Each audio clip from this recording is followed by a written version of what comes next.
Olá, queridos alunos, tudo bem? Estou eu aqui de volta, professor Guilherme Corrêa, aula 6, mais questões, vamos praticar bastante, vamos lá, espero que você tenha resolvido, lembrando, né, se não resolveu, volta, faz a questão, pega lá o teu Vademecum, pega lá o teu 4 em 1, tá? E resolve a questão consultando ele sempre. Depois que resolver, vem aqui para ver a resposta comigo. Então olha lá, questão de número 16 na tela. Em março de 2016, Antônio adquiriu para uso pessoal uma geladeira. A compra foi feita em uma loja de eletrodomésticos localizada em Itajaí, Santa Catarina, cidade vizinha ao domicílio de Antônio, que é Balneário Camboriú, Santa Catarina. Só um adendo, o professor nasceu em Itajaí, por isso fiz esse caso aqui pra gente, tá? Após a entrega da geladeira em questão, Antônio seguiu as recomendações do fabricante a respeito da limpeza do objeto e o ligou na tomada. Após 3 dias, o eletrodoméstico citado explodiu e causou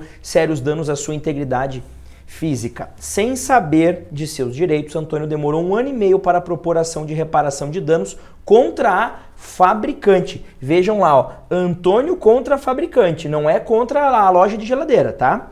Após regular citação do réu, tentativa frustrada de conciliação, apresentação de defesa por parte da ré, o juiz, acolhendo o argumento da fabricante, julgou improcedente a demanda, com base no artigo 26 do CDC, segundo o qual o direito de reclamar pelos vícios aparentes ou de fácil constatação caduca em 90 dias, tratando-se de fornecimento de serviço e de produtos duráveis. É o caso, né? A geladeira é um produto durável, então ele aplicou isso daqui, tá?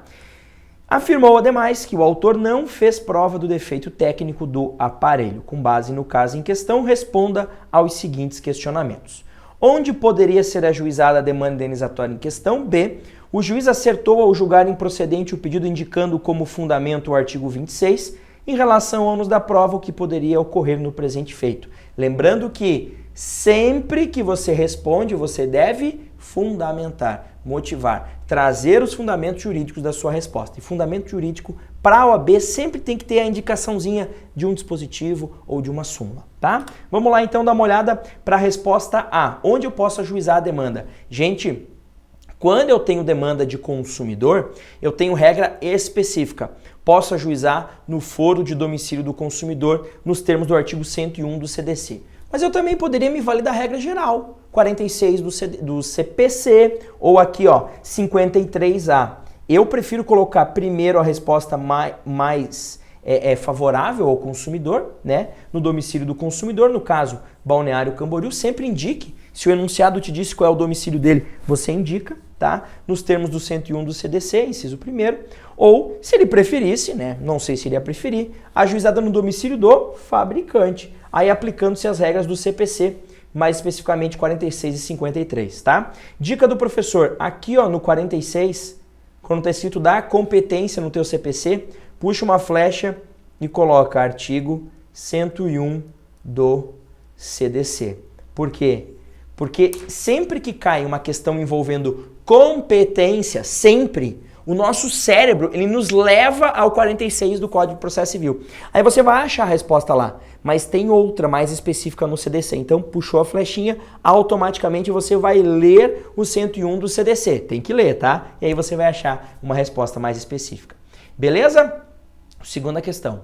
Ele acertou fazer isso, juiz? Gente, o senhor tá certo, faz 1 ano e meio, calma lá. O prazo decadencial de 30 ou 90 dias é para reclamar de vícios aparentes. Vou dar um exemplo. Eu comprei meu código. Comprei meu código, vou fazer exame de ordem, beleza? 4 em 1 aqui da Saraiva. Aí eu abro, ué, cadê o CPC? Não tem, tá faltando CPC. Pô, isso é aparente, eu compro um 4 em 1, que vem Código Civil, Código de Processo Civil, Constituição e Código Comercial. Vem 4 códigos e legislação esparsa, súmulas e tal. Eu abro, tá faltando um código. Ué, eu chego lá, eu tenho 90 dias, porque é um bem durável, né? O código é durável, não estraga, assim, do dia para noite, tá? E levo lá e falo, ó, seguinte, tá faltando o código de processo civil. Ah, então tá, vamos te dar um novo, né? Ou vamos pôr um novo ali dentro, sei lá. Beleza? Isso é vício. Eu ligo a televisão e ela não liga. Isso é vício. Eu ponho a tomada na geladeira, ela não gela. Isso é vício. Agora, quando ela explode, quando eu abro o código e tem uma substância na folha que queima a minha mão, isso é acidente de consumo. Isso é fato do produto, não é vício. Fato está relacionado a acidente de consumo. Ó, macetinho do professor Guilherme. Olha lá. Fato e vício. Tá? Macetinho do Guilherme. Fato começa com F e depois vem o A. A de acidente. Tá? Opa. Vício começa com V e depois vem o I. De inadequação. Tá bom? Nunca mais vai errar. Fato, acidente. Vício, inadequação. Código sem o código dentro é inadequado. Tá? Não é um acidente que me prejudicou, que me causou um dano, né? Tô dirigindo um carro, faltou freio, bati numa árvore. Acidente de consumo, tá? Entrei no carro, tem uma costura solta no banco. Vício. Peço para arrumar, peço para trocar o banco. Beleza? Tranquilo? Tá arranhado o volante. Ah, mas é só um arranhão. Pô, comprei o carro zero, não quero arranhão. Tá bom?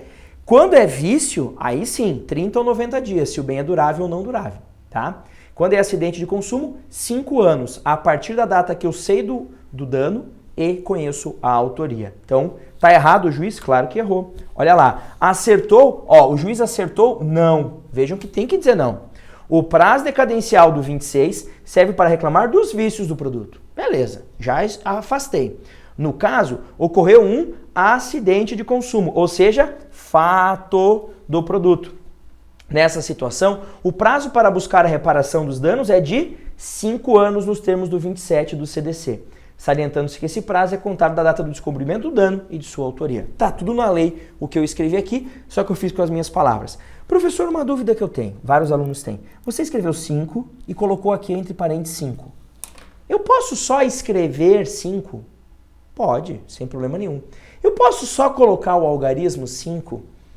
Eu particularmente não gosto, tá?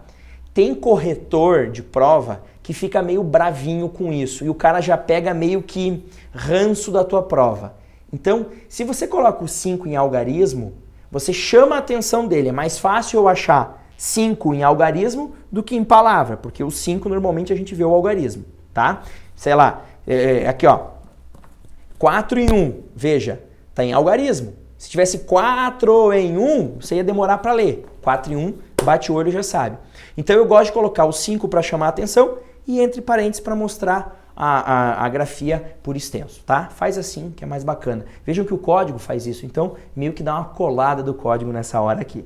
Fechou? E a última pergunta era, em relação aos da prova, o que ia ocorrer? Olha lá, no presente caso, como se trata de acidente de consumo, o próprio artigo 12, parágrafo 3º, ele prevê uma inversão legal do ônus da prova. Alguns doutrinadores questionam esse termo, mas não se preocupe com isso para a tua prova não, tá?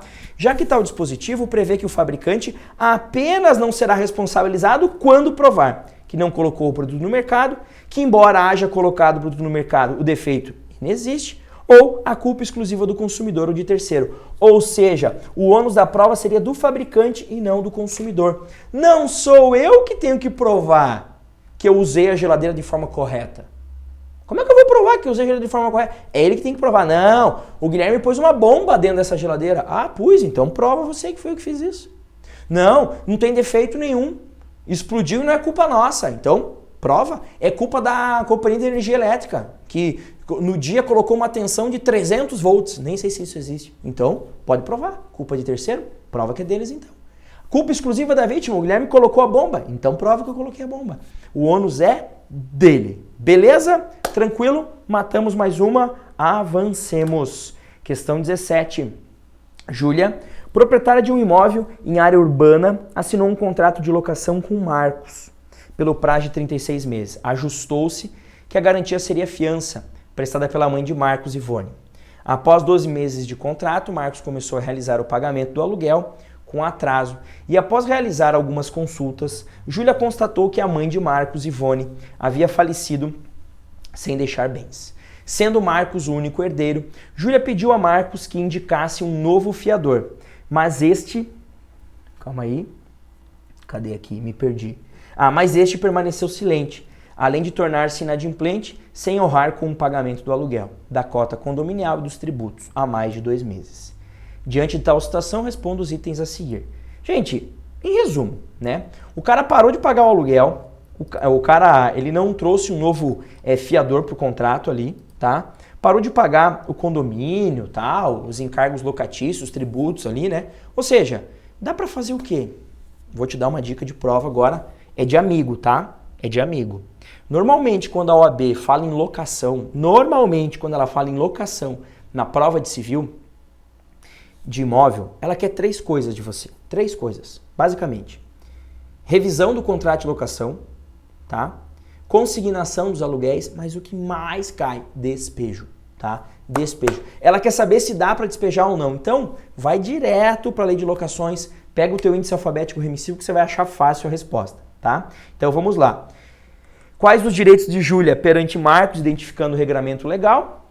E qual a medida judicial cabível para a defesa dos interesses de Júlia, considerando a pretensão de receber os aluguéis e encargos inadimplidos e a necessidade de imediata desocupação do imóvel. Quando eu falo em desocupar, a palavra nos ajuda aqui, né? Isso aqui, ó, o lembra o quê? Ele lembra despejo. Tipo assim, parece que é um troço que grita na nossa cara, né, professor? Então vamos ver se é isso mesmo. Olha lá, Júlia pode pleitear os aluguéis vencidos e demais encargos locatícios, cota condominial e tributos, com base no artigo 23 da Lei 8245, e os que se vencerem no curso da ação, segundo o 62, inciso 1º. Júlia também tem direito à rescisão contratual, desocupação e retomada do imóvel, tá? Eu aconselharia você a interligar esses 3 dispositivos aqui. Você pega lá o teu artigo 23, puxa uma flecha, artigo 62 e artigo 9º, tá? Todos aqui da lei, né? Lei 8245 de 91. Porque eles, quando caem esses artigos, eles caem meio que em conjunto, tá? Então é interessante. Qual que é a ação cabível? É o despejo, né? É a ação do despejo. E condenação ao pagamento das verbas devidas, conforme o 62 da lei. Considerando que a locação está destituída de garantia, não tem mais fiador, em razão da morte dele, que não foi substituído, e o interesse na imediata desocupação, é cabível o pedido de desocupação liminar, prestando caução equivalente a 3 meses de aluguel, com base no 59, tá? Só lembrando que se tivesse garantia, tivesse fiança, eu não conseguiria a liminar de despejo. Eu até poderia despejar, mas eu tenho que esperar a sentença. Beleza? Cai muito. Esses artigos que estão nessa questão, tá? Coincidentemente, são os artigos da Lei 8245 do coração. São os que mais caem em prova, tá bom? Beleza? E vamos para a última desta aula. Em abril de 16, Flávio, que não tinha qualquer parente até 4º grau. O que é parente até 4º grau? Lembra lá dos primos, tá? Tios e sobrinhos 3º grau, irmãos 2º grau. Beleza? Primos 4º grau, tá? Elaborou seu testamento, deixando todos os seus bens para sua amiga Clara. Em janeiro de 17, Flávio descobriu que era pai de Laura, uma criança de 10 anos, e reconheceu de pronto a paternidade. Em abril de 17, Flávio faleceu, sem contudo revogar o testamento elaborado em 16. Sobre os fatos narrados, responda aos itens a seguir. A sucessão de Flávio observará sua última vontade escrita no testamento? Gente, é meio de graça isso aqui, né? Vamos lá, eu faço um testamento, eu não sei que eu tenho um filho. Todos os meus bens vão ficar para o João, um amigo meu. Aí nesse meio tempo eu descubro um filho, reconheço esse filho. Vai valer todos os bens para João? Claro que não. Se eu tenho o herdeiro necessário, eu não posso dispor do quê? De mais da metade do meu patrimônio. Então vai valer a sua última vontade? Claro que não, gente. Olha lá, dentre as hipóteses de rompimento do testamento, o Código Civil no 1973 prevê a superveniência de descendente sucessível ao testador, que não o conhecia quando testou. Logo, tendo em vista o rompimento do testamento, Laura receberá 100% do patrimônio do falecido pai, tá? Apenas para complementar, destaca-se que outra hipótese de rompimento do testamento ocorre quando ele é feito na ignorância de existirem outros herdeiros necessários. É aquela lógica. A lógica é a seguinte: pessoal, mas por que não ficou metade para Laura? Pela Laura não, né? Pro Clara. Porque vejam, quando ele fez o testamento, ele achou que ele não tinha filho. Por isso ele deixou tudo para ela, tá? Quando ele descobre um filho, aquele testamento não tem valor. Por que não tem valor? Porque ele foi feito na ignorância de um fato que interfere na sucessão. Se ele soubesse que ele tinha filho, provavelmente ele não teria feito um testamento desse jeito. Ah, mas ele poderia ter feito de 50%, mas não fez. Se ele tivesse feito, ok, mas não é o caso. Então, toda vez que eu faço um testamento sem saber que eu tenho um herdeiro e depois descubro o herdeiro, eu tenho a chamada hipótese de rompimento do testamento, tá? As questões de testamento, quando caem, são muito texto de lei. Então, falou em sucessão testamentária na questão, falou em testamento na questão, vai no teu índice alfabético remissivo, procura a palavra testamento e vai para lá. Vai estar muito tranquila a resposta e bem assim, cara crachá, tá? Aí vem a segunda pergunta. O inventário e a partilha dos bens de Flávio poderão ser feitos extrajudicialmente, tá? Olha lá, o inventário deverá ser judicial, tá? Então a resposta aqui seria não, né? Eu esqueci de colocar um não. Não. Por quê? No direito brasileiro, o inventário deverá ser judicial quando houver herdeiro menor ou testamento, conforme 610 do CPC. Eu escrevi aqui, ó, assim, nesse caso, não será possível o inventário extrajudicial, tá? Nesse caso, você primeiro tinha um testamento e segundo, você tinha um herdeiro incapaz. Então, tudo que não pode ter para ter o testamento extrajudicial, o inventário extrajudicial. Então, se a pessoa falece, deixa herdeiros incapazes. Se a pessoa falece e tem testamento, isso tem que ir a juízo. Até porque o rompimento do testamento vai ocorrer por meio de decisão judicial. Não é uma coisa assim automática, não é o escrivão que rompe o testamento, não, tá? Romper significa dizer, o testamento não serviu para nada, perde o seu valor. Beleza? Um grande abraço, bons estudos e até mais.